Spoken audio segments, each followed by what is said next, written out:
Hello, everybody. I want to welcome you to the latest in our series of ENO Center for Transportation webinars. My name is Robert Puentes. I'm the president and CEO of the ENO Center for Transportation, and I'm really happy for today's conversation. I am joined virtually by Lynn Peterson and Elizabeth Dorr. Elizabeth is the principal and founder of Dorr and Company, and Lynn is the president of Portland, Oregon Metro Council, the only directly elected regional government in metropolitan planning organization in the United States. Among other notable things, Lynn served as secretary of the Washington State Department of Transportation, and they are here to discuss their new book from Island Press. It's called Roadways for People, Rethinking Transportation Planning and Engineering. I got an early copy. I was able to flip through a lot of this, and I don't think I'm blowing up their spot when I say what I really like about the book is that it reframes transportation planning and programming so that it actually works well to serve people and communities rather than just kind of an engineering problem that we're trying to solve. I know that sounds straightforward to a lot of people, but it's amazing how infrequently, that we see that that's done. So Lynn and Elizabeth are going to talk about why that matters, what we're doing wrong, how to fix it, and then in so doing, how to make millions and millions of people's lives better every single day. And after that, we're going to take questions. So please use the questions function on the webinar website to submit. You don't have to wait until they're done to submit questions. We'll take those and put them in the hopper as we go through the presentations. So go ahead and send those along anytime. I want to thank you all for joining us here today. With that, take it away, Lynn.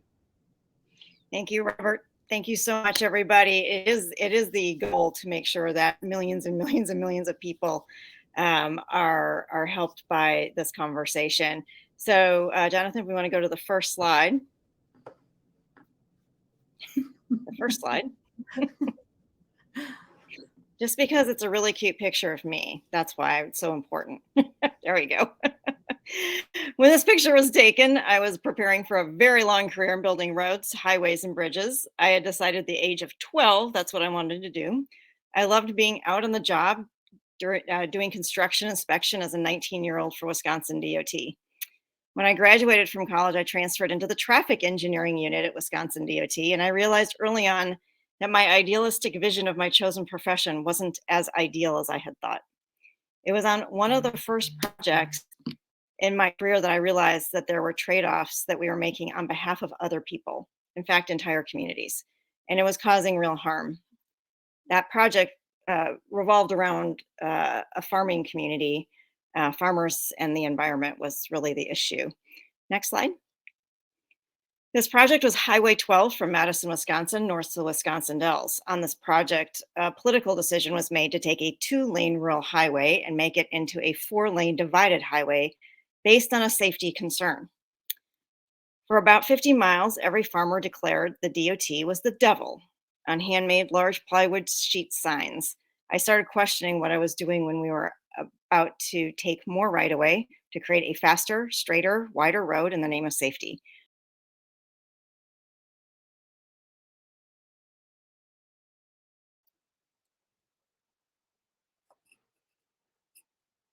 I think we may have lost Lynn's connection there. Maybe just give her a minute.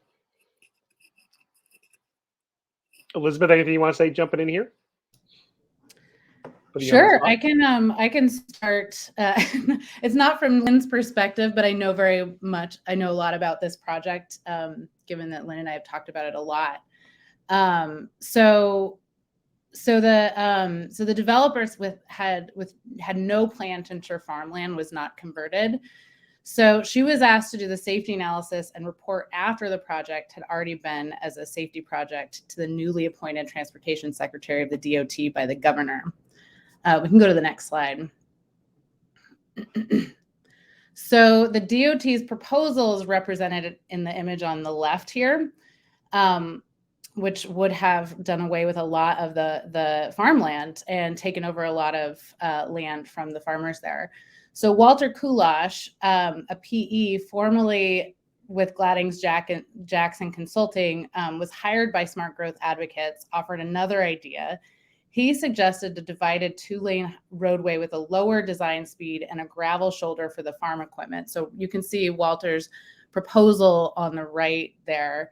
It would meet the safety, economic, and environmental issues that the farmers and environmental community were the most concerned about, but it was a political decision, and the engineers at Wisconsin DOT were not straying from the engineering standards.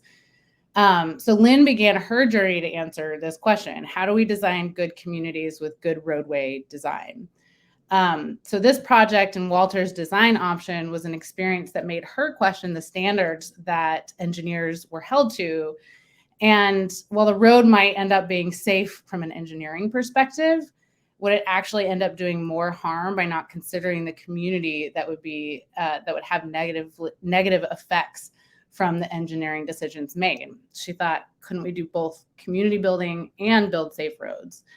So it's been a 30-year career of learning, and this book comes from what she's learned as well as what other innovative people have done to make transportation planning and engineering more inclusive. So next, a slide. So we believe that transportation can and should be a force for good. In most of the issues that society faces, transportation plays a supporting role. We want the best education for our kids. We want good paying jobs. We want our businesses to have customers. We want to ship our goods. We want great healthcare. We want safe, beautiful, inviting places to live, work, and play. But if we can't access all that because we can't afford the time to travel to those jobs, that education or healthcare, or if it's too unsafe to even attempt to access the bus stop, local businesses, or schools, we've isolated people and entire communities. So if we do not feel welcome in that space, or that is an unpleasant walk, bike, or access transit, we have become isolated. Safe, affordable access is what transportation can provide or take away. And so we wanted you to look at this quote from Secretary of Transportation Pete Buttigieg from his nomination that really describes kind of what we're looking at here. At its best, transportation makes the American dream possible, getting people and goods to where they need to be, directly and indirectly creating good paying jobs. At its worst, misguided policies and missed opportunities can reinforce racial, economic, and environmental injustice, dividing our isolated neighborhoods, undermining government's basic role to empower everyone to thrive. So Lynn learned this firsthand on the Highway 12 project on how transportation reinforced those economic injustices and helped, had a hand in harming communities. So she realized that she needed to do more learning to make sure that we weren't dividing communities. So as transportation professionals, she wants people to think about this throughout the entire project so we do ensure an inclusive project. So now you can do the next slide. So one of the things that especially I can know that Lynn and I have talked about this a lot, especially through the book, and she wants to reinforce this here, is what kind of providing a foundation of what civil engineers are taught in school. So she started her career as a civil engineer. She knows how to design and build a dam. She knows how to design and build a building, build a bridge, construct a water treatment plant, a sewage plant, a landfill, and the basics of what she was taught was to be able to determine when materials will fail so that none of us will die. And I see Lynn has come back. Can we hear her? Because I can keep going. Hi, are we good? Yeah, we're good. I just took over for you, Lynn. If you wanted to start with the design, design standards. Yeah, thank you. Apologies, everybody. Evidently, the West Coast is really far away from anything working today. What I learned in the workplace is that we are measured by 4 standards for civil engineering: designing a safe project for those in vehicles, for as many vehicles as you can at the highest speed, with an on-time project delivery and under budget. Only those 4 metrics. But I realized early in my career that none of this included people in the decision-making process or performance metrics. So I decided to earn a master's in urban and regional planning at Portland State University. My education in urban and regional planning was focused on process, the rational planning process, or the rational decision-making process. The nonprofit planning tank defines this as follows. It is centered on decisions and principles that are based on reason, logic, and scientific facts. with little or no emphasis on values and emotions. Technocratic planning, due to its emphasis on technical expertise and skills and its steadfast belief that technology and social science can be used to solve our problems. This data-only approach didn't include people and communities. Data-only approach means that we only discuss the data we have collected and analyzed.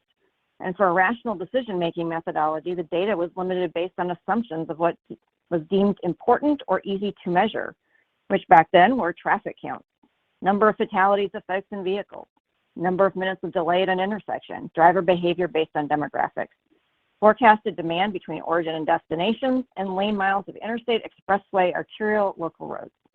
It is probably clear to all of you today what was missing from that list, such as how people actually use the entire transportation system, what the barriers were to accessing safe, affordable transportation, miles of missing sidewalks, number of fatalities of pedestrians and the causes, number of cyclist deaths and the causes, and the harder ones that are more qualitative but still important: cultural connectivity within a community, sense of place, people connectivity, placemaking, a sense of values within the community a road travels through. This values-based assessment is not necessarily what planners have been taught.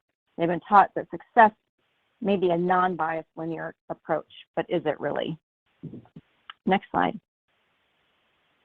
What I found is that the linear process leaves perspectives out for the sake of moving forward quickly. And while we do eventually need to get to the next stage of a process, we need to be sure that we've heard from as many perspectives as possible and found ways to include their thoughts in the outcomes before moving on. The purely data-focused approach doesn't allow for that iteration. And we know that we need a lot of iteration in order to test our assumptions. Because of that, I'm proposing a paradigm shift for the field, a shift in how we work together as transportation professionals and how we work together with community. Because the different needs of people are important and should be valued in our decision-making from problem statement through to construction. It's important to hear people's stories about how they view the barriers to their success. And it's important how we hear those stories. For example, polling gives you a one-dimensional view of people's thoughts, and focus groups can give you a three-dimensional view of their thoughts. We also must acknowledge the history of our profession in destroying and dislocating communities, and to keep this in mind as we listen. Elizabeth, you want to take it from here? Sure. Go to the next slide. So an example of this history, specifically historic racism in the transportation profession, is the very existence of Interstate 5 in Portland, Oregon. So let me also first start by saying that we recognize that we are two privileged white women summarizing the impacts of communities that experienced a great deal of trauma over many years from dominant culture decision-making and meaning white dominant culture. So we're not going to try to describe this trauma as though we've experienced it, because it's not for us to tell the stories of people who face racism and discrimination every day. But it is our responsibility to pass on the information regarding impacts that have left these communities with less access to education, healthcare, and intergenerational wealth. So it's the responsibility of white people in this profession, of which make up the majority, to acknowledge and understand this history so as not to perpetuate it. So we have very specific impacts on urban Black and Brown communities across the United States. There are examples of communities destroyed and dislocated by the mid-20th century expansion of the interstate highway system and the urban renewal programs that went in the middle of the 20th century. So Interstate 5 runs down the entire west coast of the United States and through the center of Portland. So the two right photos are historic images of the one on the top is I-5 being built, and the one on the bottom is after the construction was complete.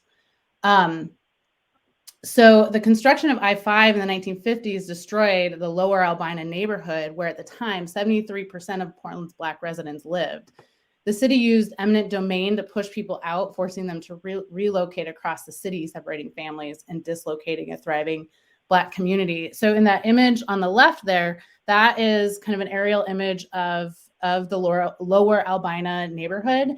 And by 1960, pretty much all of those homes in the foreground were destroyed, were gone. So why are we talking about the past in a discussion about transportation of the future? Because the past defines the future. The legacy of dislocation from these overtly racist tactics lives with us today and how our cities and communities are organized. Also, if we don't know the harms of the past, we risk replicating them unintentionally. So you can go ahead to the next slide.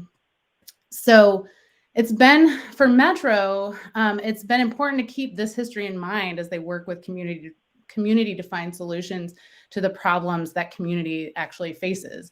So an example we wrote about in the book is the racial equity analysis conducted that led to the 2020 Get Moving ballot initiative that sought to fund projects along corridors around the Portland metro region that were predominantly among communities of color.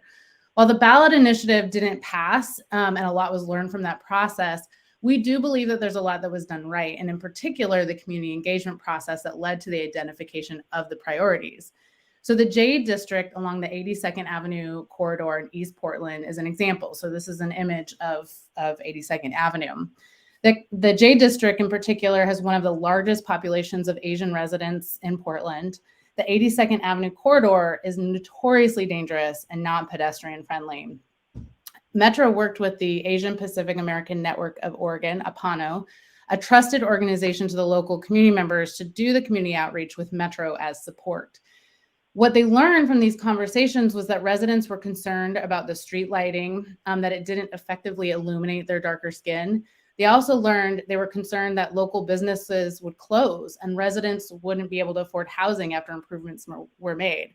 Community members were specifically worried about this because especially about displacement, because there have been recent examples across the metro region where progressive seeming transportation improvements such as light rail and bike lanes led to the displacement of Black and Brown residents through gentrification. So knowing this information led them to include affordable housing measures and business development support that would be tangential programs to ensure residents and businesses wouldn't be displaced by the transportation improvements. So those were as much a part of the scope of the project as the improvements to the bus stops. So our point here is that the community should be a part of the process to tell us what their actual needs are and how they would define success to ensure the problem statement and the scope of the project are wide enough to encompass better community outcomes and the overall success of a project. So back to you, Lynn. Thanks, Elizabeth. Next slide. The 82nd Avenue corridor in Portland is an example that shows the necessity of including community at the problem statement and scoping stage in order to know the full scope as early as possible, to make sure everything is included in the budget and the planning and design components. This does not apply to large-scale projects only. We can and should be inclusive of the smaller projects as well. While I was Secretary of the Washington Department of Transportation, the Spokane region staff identified a safety problem at a rural state highway intersection with a local road. They identified a roundabout as the best intersection tool to help with the issue and took the design out to the public with their identified problem statement and solution. That was their first public conversation, taking out the problem statement and the solution. They were told by the community that it was a beautifully designed roundabout, but at the wrong intersection. From the community's experience driving the road on a daily basis, it was the adjacent intersection that was actually causing the problem. While doubtful, the engineers went back and studied it and found that the issues at the downstream intersection were causing the problems. They decided the only way to solve the larger system problem was 2 roundabouts. If the staff didn't test their assumptions and keep their ears open with what the community needed, the state would have spent a lot of money on a beautifully designed roundabout that didn't solve all the problems or even the one they originally were trying to solve. The bigger the project gets, the more often we need to test these assumptions at every stage. We do this because that time up front will give you a much more accurate scope. It may be that safety for everyone, not just safety for those driving, becomes part of the scope. It may be that the issues you saw in the roadway did not include those issues alongside the roadway, which changes the problem statement and therefore the scope. What this example shows is that if you don't put time into establishing that problem statement with community, it likely means the scope will be too narrow, or could even be the wrong scope altogether. And because we might have scoped the project too narrowly without the appropriate amount of community input, I can guarantee we end up with a cost estimate that is way under the actual need and a timeline that is too short. Next slide. Many of us in planning know of context-sensitive design and performance-based practical design, as well as demand management tools for solutions. In this book, we propose a new approach in addition to these called the community solutions-based approach, which shows how community can and should be involved in providing feedback and helping to test our assumptions throughout the entire project, from problem statement to identifying the range of potential solutions all the way into construction. Next slide. The community solutions-based approach is encapsulated in this diagram here. While it's indeed linear in a way, it involves moving around each of these loops, which I call learning loops, as many times as necessary until everyone is on the same page. The book culminates in a description of this approach through two concrete examples in New Orleans and Baltimore to show how it can be done. Nothing can truly be replicated exactly for every project because every community has different circumstances. We attempted to bring the approach to life through those examples. I also want to make clear that you aren't doing this alone. Your skills as an engineer, a planner, an architect, whatever field you come from, are essential for this work. But so are those of your colleagues and community members. When you work in a cohesive team, this can be done from small to large projects. Our profession can be a force for good. We may have unintentionally or intentionally done damage in the past, but recognizing we don't have all the answers is the first step. Then trying to start a real conversation is the next.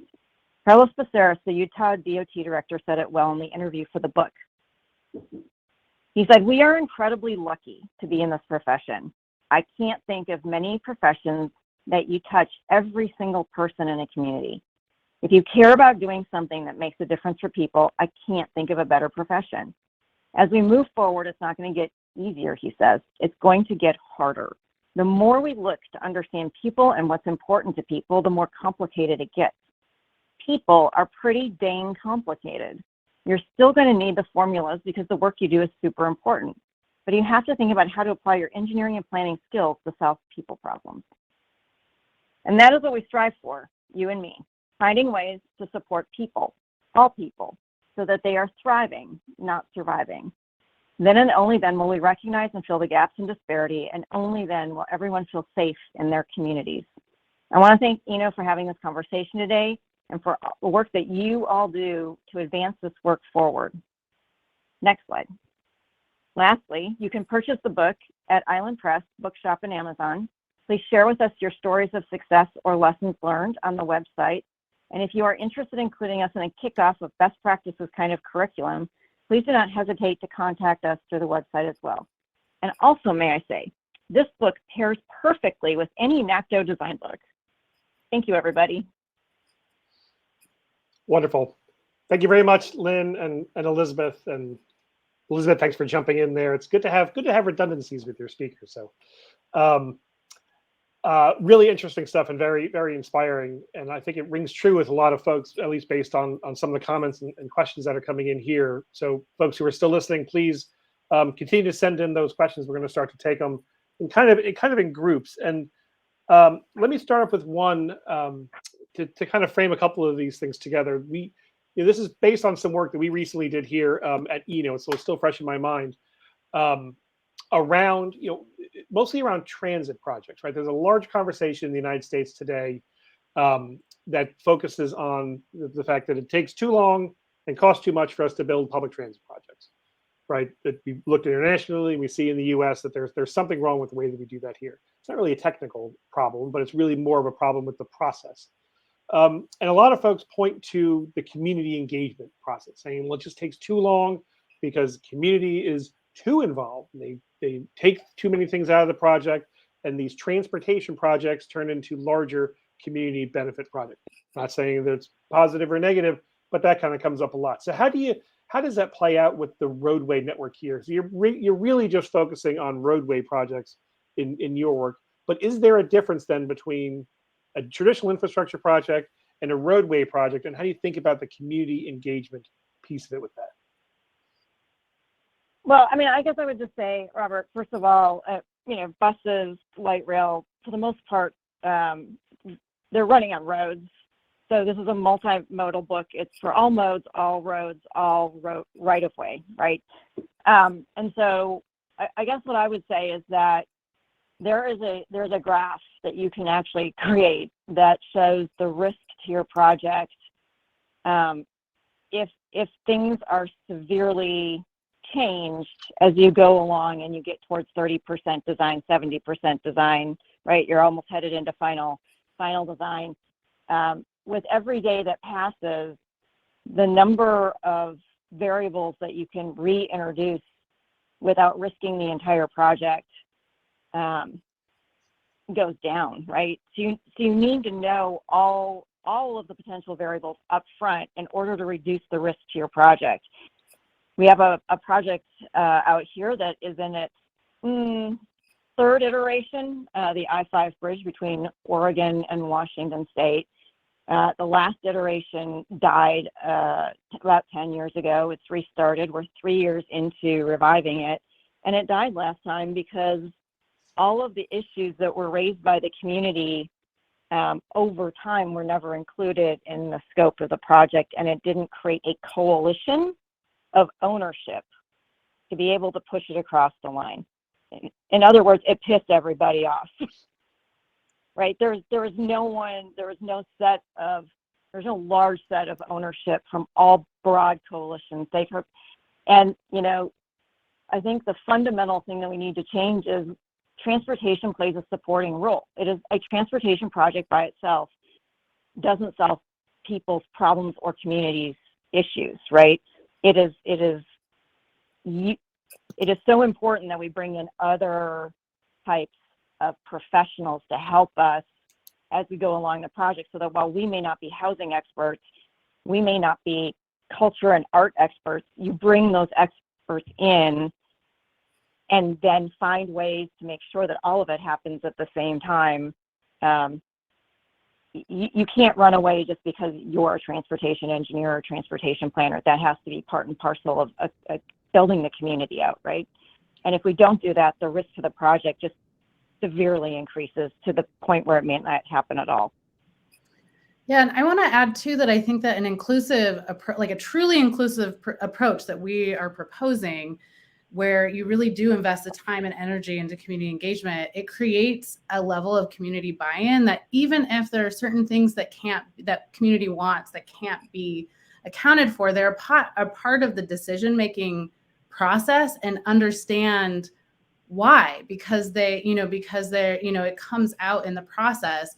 And so it reduces not only the financial risk in the future, but also the risk of pushback in the future that is inevitably ends or slows a lot of large scale projects because the community wasn't consulted. But if they're but if they're involved in the process at every stage, there's an understanding that is created and a trust that's created along the way that also produces buy-in that is necessary for any successful project to be carried out. No, agreed. And just to follow up on, sorry, Robert, just to follow up on that, the I-5, just to follow up on the I-5 example, the 10 years ago, the project cost us $3.5 billion. The estimate now is $5.5 to $7.5 billion. 70% of that is inflation, and the rest is everything that was not included the last time that was important to the community. So and that's after right sizing it. So these are the real costs to society if we don't get it right the first time. Let me build on that one too. I think that's just based on a couple of questions here around this issue of safety, right? Which when you talk to community members about safety, right, they're concerned with safe places to walk and safe places to bike and slower speeds and things like that. When you talk to some transportation engineers and transportation professionals, they're talking about different kinds of barriers to make things safe, right? Removing curves and all these other kinds of things. So how do you reconcile this question about safety, which everybody says is the overarching concern here? Is it the metrics that we're using? Is it the way that we just think about this issue of safety? I know it's kind of a big and broad question, but what role does safety play in this disconnect between the professionals and the citizens? I guess I would just start the minute you said safety. I didn't actually go to roadway design. I went to are the spaces that we're creating for people to participate, do they feel safe so that they can actually get their information, their lived experience across to those who should be hearing what they actually need on the ground to be safe on the street. And I think there's a range of safety right in there, so that it's not, there are several engineering things to be concerned about between the length of the distance between signalized intersections and the number of people who then don't want to walk down to the next intersection where it might be, quote, safer, but it might not be well lit, right? And you might not be able to get what you need out of the street lighting, because that's one of the things that came out of the 82nd Avenue work, was that the street lighting was not actually illuminating the darker skin. So even though there was street lighting, it wasn't actually doing its job.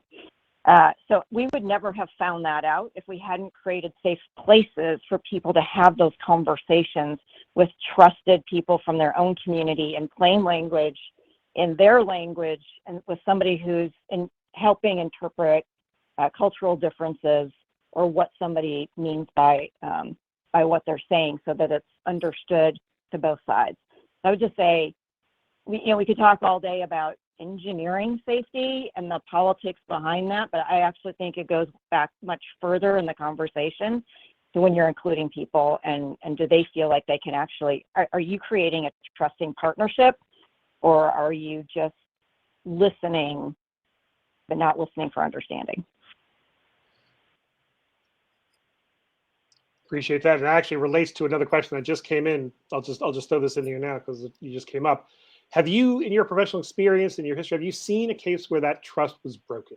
Right. I know it sounds obvious, but a place where you have the bureaucracy, or you have the agencies working with the community, talking about what design should look like, or what their visions for the projects are, and then that trust gets broken. And if so, then what does that then do to the process going forward with the community? Wow. I think there's always that political risk. I'm trying to think of a project, but I guess what I would just say is it's better to do the right thing up front, even if there is a change in the political atmosphere over time based on election cycles, which is normally kind of what happens. You have to keep doing, you as a professional have to set it up for as much success as you possibly can. But you're right, it takes one misstep and all of the trust that you've built could be undermined. I think it's having the perseverance to say, I made a mistake, right? Even this is a hard one for anybody, but you have to be able to say, that was my bad. I take full responsibility, and I think we're going to need to reset. How do we do that? How do we still get to the outcomes that you all want, even though this project, this team, myself made a misstep? I think we got to be humble and have a long view, I think, too, because some of these projects last for a generation, Yep. right? It's tough to undo some Yep. of the projects when they come into the neighborhoods, for sure. Yep. Elizabeth, did you have something on that? No, I just wanted to make sure Lynn was felt comfortable talking about a specific. I appreciate it. Well, let me kind of lump other couple questions and comments here together around technology, right? So we're all living through an era of extraordinary technological improvements, especially in transportation. We have a lot of new actors in the transportation space, a lot of tech companies, for example, that have permeated the transportation landscape. What is the relationship between kind of promises for new technology? This term smart cities has come up a lot, and putting an awful lot of pressure and a lot of the burden on technology to solve some of the problems we're talking about here today. How do you think about the role of technology in making these problems better and making them worse? Is it exasperating? And how does tech come up in your work?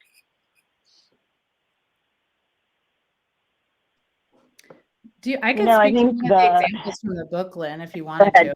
Yeah. Yep. One Yep, of the perfect. one of the examples, well, I think that it can really serve. I mean, I think it can really serve communities in a lot of ways if it's brought in. What the example that we have in chapter 4 of the book, which is about collaboration among teams, actually is a technology solution to a transportation issue in rural Eagle County, Colorado. And it's a mountainous community which has a large, it has several ski areas, and also is populated by a large population of the Latino community in Colorado lives there, and they are the ones that primarily use the bus system, whereas the rest of the white, wealthier community members are using are driving. It's a pretty driver-centric community. And so one of the things that they found was that people who were using the buses had a really difficult time knowing what buses to connect to, because there were 3 or 4 different bus systems that didn't talk to each other technology-wise. And so the solution was an open source data platform that was created by the local government to streamline this data, to make it easily accessible both online and offline, and easily accessible in multiple languages.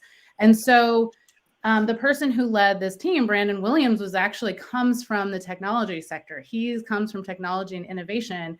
And I think that actually really served the collaboration and the partnership really well, because he was also really used to getting feedback and ideas from people from other parts of the sector. And I think that innovation and that kind of iteration of processes, and willing to hear concerns from the public health sector, as well as the transportation sector, as well as the those who are on the ground in community-based organizations, and also from the business sector, because that was a really important aspect as well. And so I think, at least from that perspective, it really served that project, and it served the team approach as well. And so I think, one of the things that we're advocating for in the book is really working on collaborative teams. So it's not just the technology people who are working on the solution, or the transportation engineers working on the solution. It's people from public health, it's people from technology, from engineers, from planning, to architects, to community-based organizations, to community liaisons. Like, this is a team effort, so that you can kind of come at it from different sides. And I think that for the Eagle County example, it really served that solution, because the leader of that team was coming from that kind of innovation and technology side of things. Let me build off that a little bit too. There's a couple of questions. I had one in the hopper in case it didn't come up, but it did come up, so I'm gonna raise it here. It's kind of really what you're just talking about around the profession and workforce, right? So every state department of transportation in the country is having challenges with their workforce, just with people retiring, not have enough people coming in. Every transit agency in the country, the bus operator shortage is well known.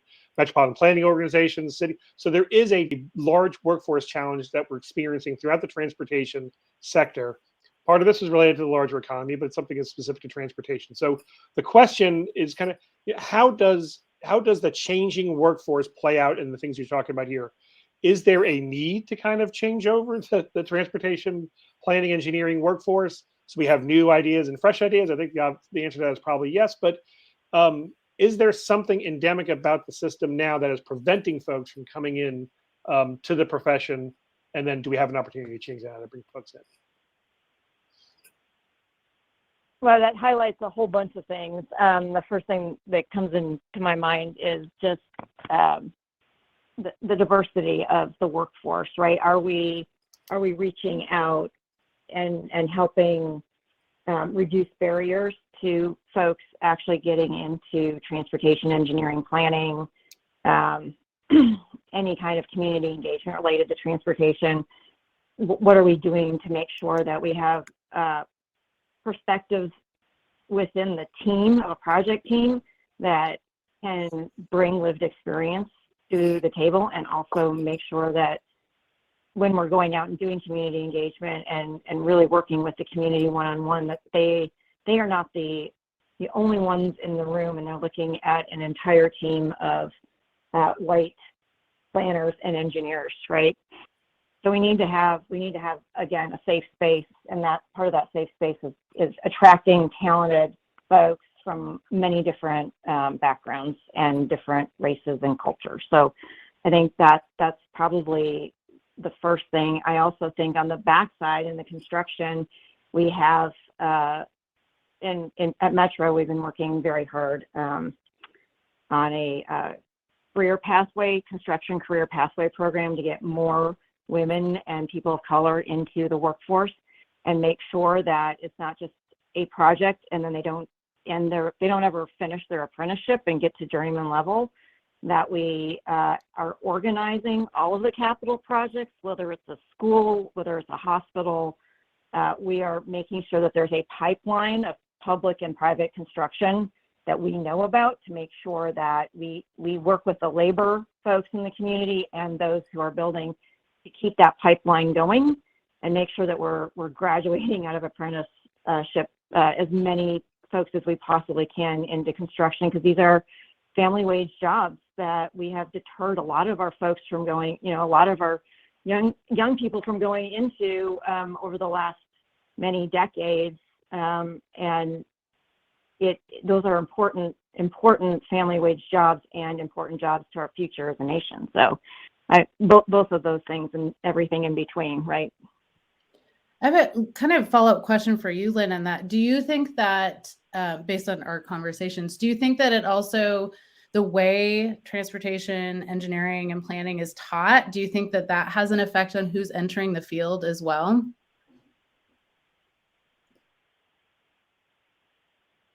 Yeah, I mean, I think a lot of curriculum at the university level is far in advance than what I had 30 years ago. So I'm not going to.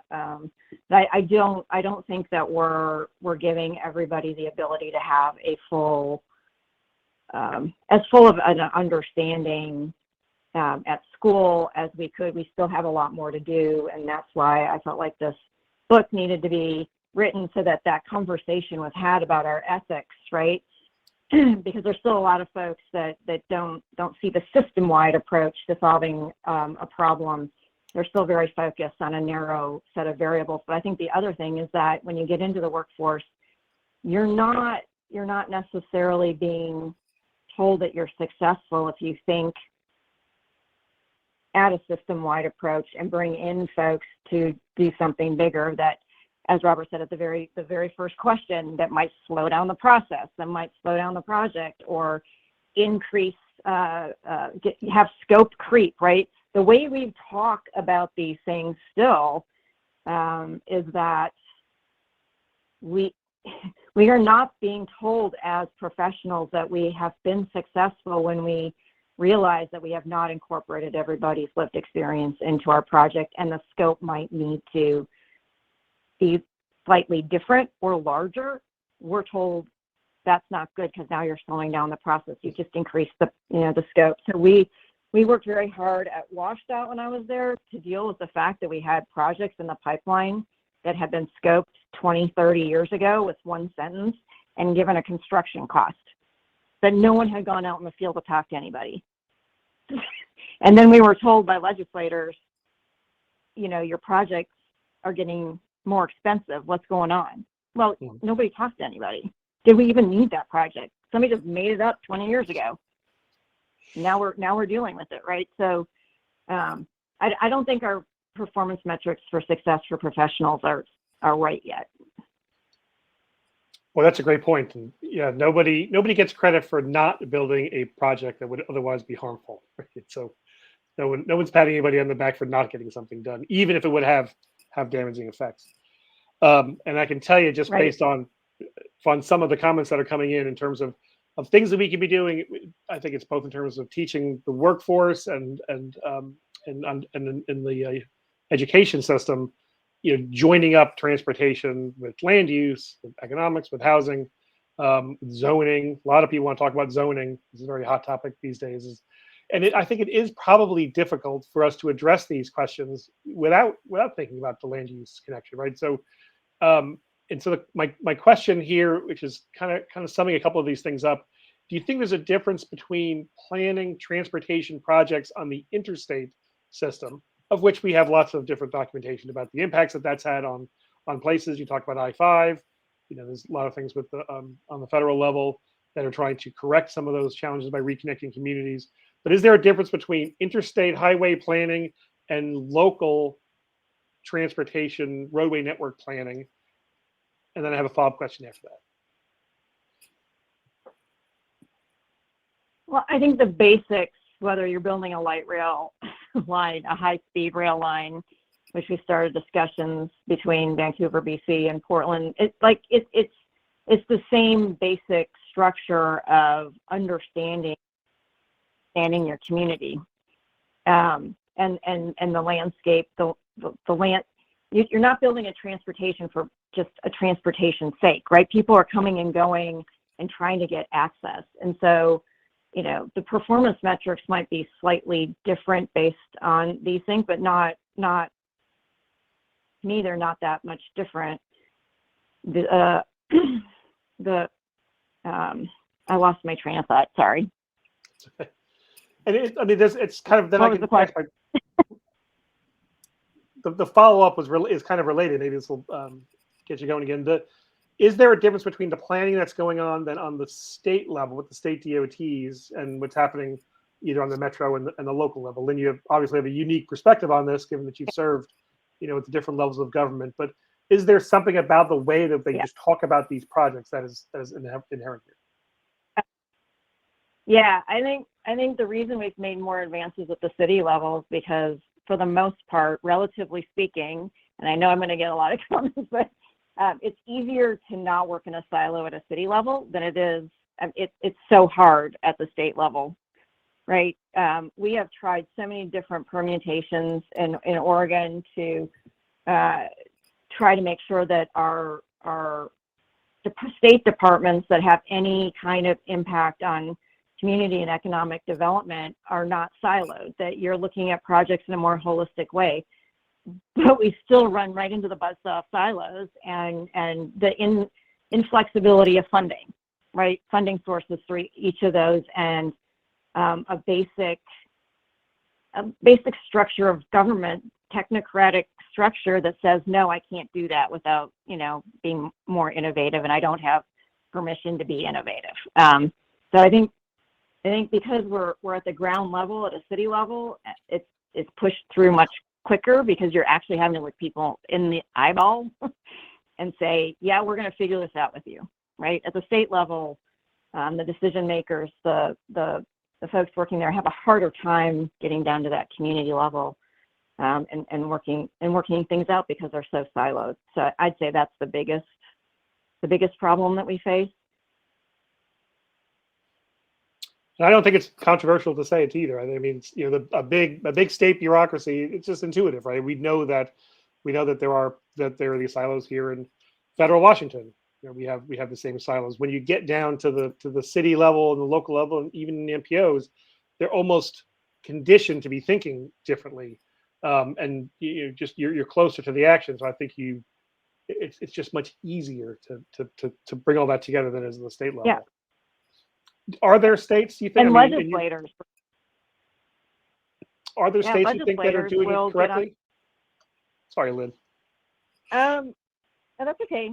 I think there are a lot of states that are trying to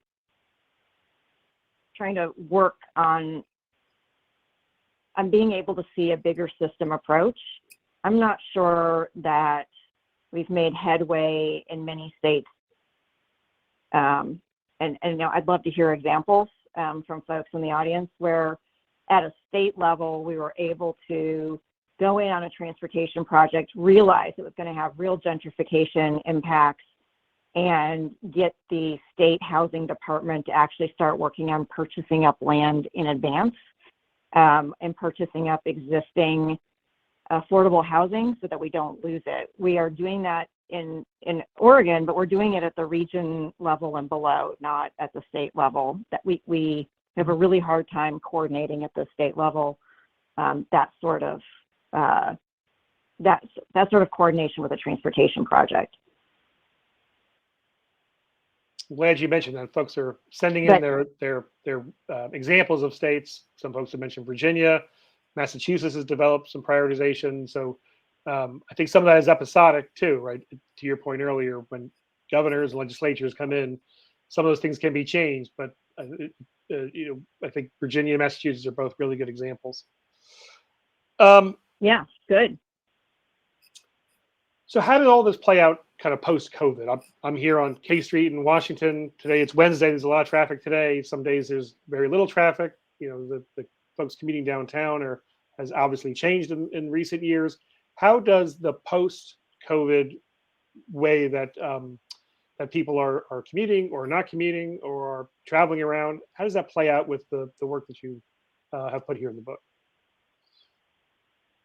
I think it makes this whole community engagement solutions-based approach even more appropriate, because we don't know, right? We don't know, and we're going to need systems that are extremely flexible. We thought we needed, flexibility in our systems prior to COVID with the advancement of technologies and how we access. But I think the problems on the ground aren't going to really change. We still don't have complete sidewalks. We still don't have safe crossings. We still don't have easy to access bus stops, right? We still don't have all the street trees that we need. We still don't have a complete transportation system. So from that standpoint, I think we all know what our job is in terms of the types of solutions, the range of solutions, the priorities, but we need to just assume we don't know all of what a community is going to need or want when we go in. And it may change as we're coming out of COVID, and it may change during the process of designing a project. But I think that the hardest thing a government can do is create flexibility, but we're going to need to be on our toes constantly to be able to flex and move so that people aren't isolated, right? That is the number one thing. Either we're providing access or we're isolating, and we need to make sure that at the end of the day, we have created more access to more people, especially those communities where we have disinvested for so many decades. We're going to have to prioritize that so that we actually close those disparity gaps. And you mentioned that word access and accessibility. I think that for a while, just before COVID, it seemed like there was a trend where we were moving away from measuring mobility as the ultimate metric to focusing on accessibility. What are you actually able to accomplish through the transportation system? I don't know if COVID has changed that a little bit, but I'm glad you brought up the accessibility question. I'm going to read this question just verbatim because it's actually worded much better than I had it written down here. That in large infrastructure projects subject to full environmental review, should no build be always on the table, even after big money has been spent on design options? Interesting. Well, yeah, no build should always be on the table. I guess my answer to that is, we do it a little bit differently, but I'll put it on the table. When we do a big light rail project here in the Portland region, the transit agency, TriMet, does not actually do the EIS work. The EIS work is done by Metro. We have the transportation land use planning function of the MPO and a whole range of other responsibilities, but we do the EIS work. And the reason we do that is so that, and I think this should transfer over into the road side of the equation for any large mega project type work. We pull it out of the agency that owns, operates, and maintains the asset. There is a biased approach when you go into an EIS process and the owner of the asset is the owner of the EIS work. That's how we look at it. We pull it out of there and we look at it as a system-wide approach. And we have conversations that are far more wide-ranging than anything that would have been if it was just a transit agency looking at a bus rapid transit line on a specific roadway, right? That's a lot of specificity before you even start the project. Decisions have already been made. In other words, we take a step back, and one of our light rail lines paralleled the Willamette River for a while, and people were wondering why we weren't creating a ferry system. So we put the ferry system into the EIS work so that we could compare and contrast. But I have pulled projects out of EIS because sometimes the way the EIS process works, depending on who you've got on your team, it will pull you in the direction of wider, straighter, faster roadways, right? Because the performance metrics at the federal level still don't reflect full community value. So I've pulled projects from EIS, which I guess means we chose the no build. How did the ferry option rate with that? I did not do well. Here's the deal with, and I think a lot of cities are like this, as we developed along the Willamette River, there are a lot of industrial uses, right?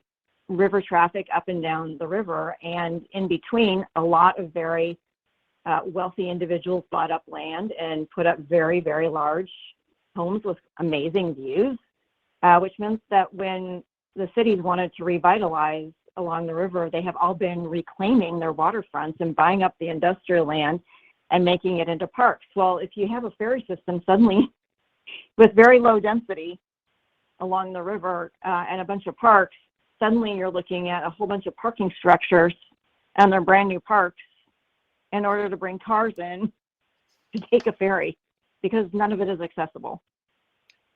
So it had to do with the land uses. It was a self-serving question. People ask me that all the time. I don't really know how to answer the ferry question. So thank you for that. Just one more here. We've talked about processes. We've talked about personnel. We've talked about metrics and evidence-based decision-making.